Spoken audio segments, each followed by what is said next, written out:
Welcome back, everyone, to Between Bells on Cheddar. A major leadership shakeup at one of the biggest companies in the world. That is Amazon's high-profile CEO, Jeff Bezos, is going to leave his job later this year. He's going to turn it over to executive Andy Jassy to replace him. Jassy's led Amazon Web Services since its inception. So joining us now to discuss all this is Roger Cheng, head of CNET News. Roger, always a pleasure. Good to see you. So obviously this news, seismic when we found out about it when Amazon released their earnings yesterday. What do we know about Andy Jassy? Who is he?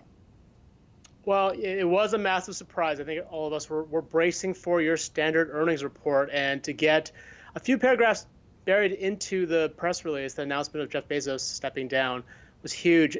Andy Jassy has definitely been operating under the radar for a long, long time, but he's hugely, hugely important to the industry. He's essentially started Amazon Web Services from scratch and basically turned this little project back in 2006 to the world's leading provider of cloud services, essentially forcing big companies like Microsoft and Google to chase Amazon in this very lucrative part of the business. This is obviously AWS contributes to almost more than half of the operating profit for Amazon, even if the revenue isn't quite there. But it's clear that this is going to be a big focus for the company going forward. Yeah, I'm glad you mentioned how profitable AWS is, because there's so many different things that Amazon does. A lot of people forget about AWS and how much of a powerhouse it is.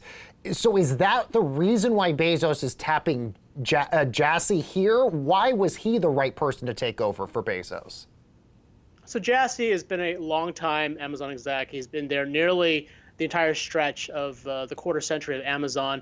When Jeff Wilkes, who was in charge of the consumer and the retail business, retired, Andy Jassy really became sort of the default successor to Bezos. And from what the conversations from folks who know him, and from the reporting that we've seen, Andy Jassy thinks a lot like Bezos. He's very data-driven, operates things a lot. He's a big idea guy, so would operate the company very similar to how Jeff Bezos would. Okay. Do we also know, Roger, why Jeff Bezos decided to leave now? Obviously, a monster earnings report that we got. Bezos essentially insinuating they're on the long-term path for continued success here. Is that mainly the reason why he decided to go? We don't have a clear reason from him. Bezos has declined our request for an interview, but it's clear he has other interests out there, right? There's the Day One Fund, the Bezos Earth Fund, Blue Origin, his aerospace business. There are a number of areas, the Washington Post, there are a number of areas where he has interest in, and I think he felt like from a day-to-day basis, he didn't have the focus that he had in the past. So keep in mind, this is in the midst of all the profits and huge gains Amazon has seen this year.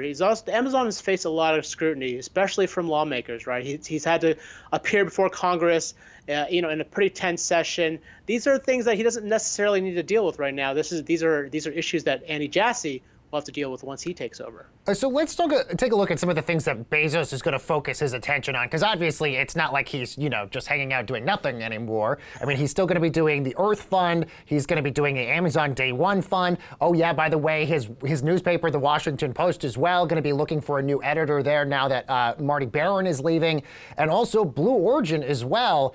How much of this has to do with the fact that space exploration is really going to be something that a lot of companies, including Elon Musk as well, are really going to be focusing on in 2021 and beyond? Yeah, I think that's one of the big reasons, presumably why he's stepping down, is he can focus on a number of these different areas without sort of the burden of day-to-day responsibilities of running a massive company like Amazon. And to your point about Blue Origin, space is a massive potential. I think most of the billionaires out there have some sort of play in space, and with Blue Origins, clearly Bezos sees an opportunity there.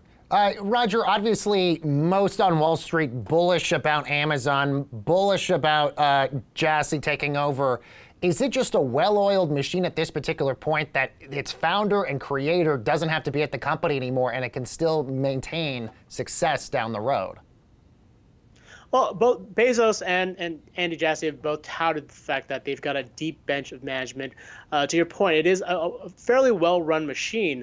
What we'll see likely from Amazon as Jassy takes over and takes the reins is the company being more putting more resources, putting more attention towards that cloud business, which, while it's been a massive profit generator, has really been it's flown under the radar. Folks generally don't know what it is. I think you'll see more of the cloud services business take center stage as the company reports earnings and is more vocal about that business. Keep in mind, this is a business that Microsoft and Google are really investing a lot to get in to catch up to Amazon. So you'll see, I think Jassy, one of his priorities will be to sort of keep the foot on the pedal with the cloud business to make sure that they maintain their leadership position there. And Jassy, of course, not going to officially take over until Q3 this year. Roger Chang, head over at CNET News. Roger, always a pleasure. Thank you so much for dropping by.